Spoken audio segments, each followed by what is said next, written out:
Halloween H20, a good idea gone terribly wrong.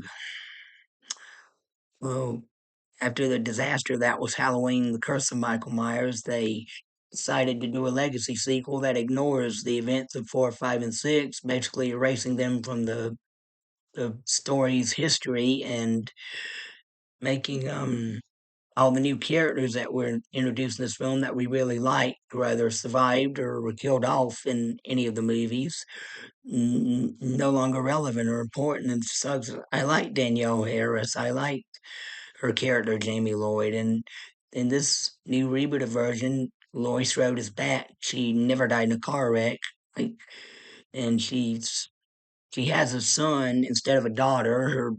You know, Jamie's not mentioned at all, and Danielle Harris doesn't even return as a different character, and she could have at least returned as Jamie, and we could have had her still have Jamie, and just I hate when they do stuff like this. Just erase everything and make all the other movies meaningless. Even though some of the 5 and 6 sucked, 4 was very good. I love 4, and they should have just made it like ignore 5 and 6 and just continue where Part 4 left off.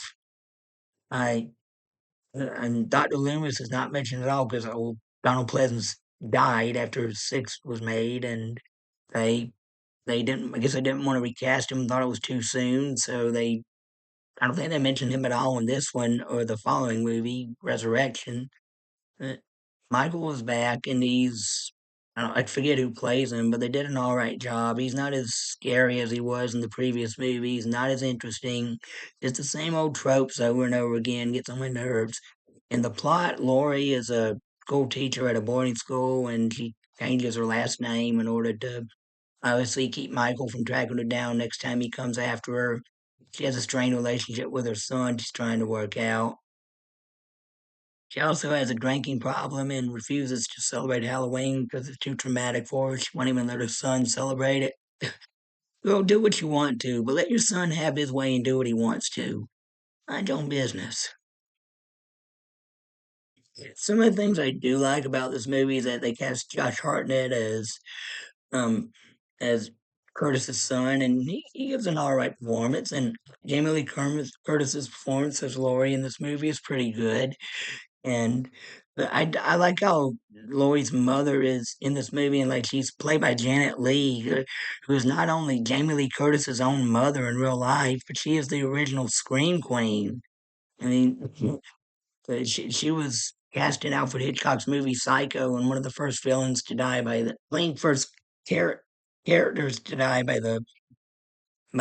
Andrew Brogan's character, Anthony Brogan's character, and she is the original false protagonist too of horror films.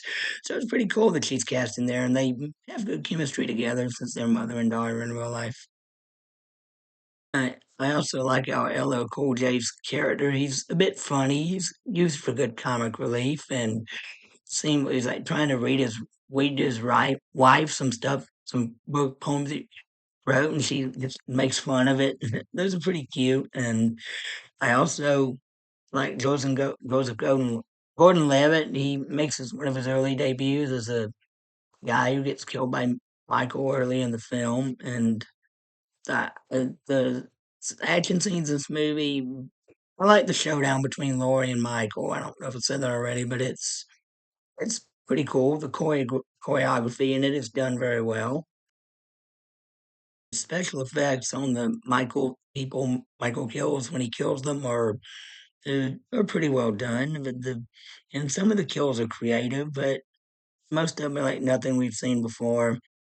That's all I got to say about this. Despite some of the things I do like about this movie, it's way below what Halloween 2018 is. Plus, Jamie Curtis is a kind of a better mother to her son in this movie than she is to her daughter in the Halloween 2018. She's not as like angry or arrogant, but I digress. I give this movie a thumbs up for stuff I did like, thumb down for stuff I didn't like, but the dislikes outweigh the likes on this one. All right, that's it for now. Thank you and God bless. Bye.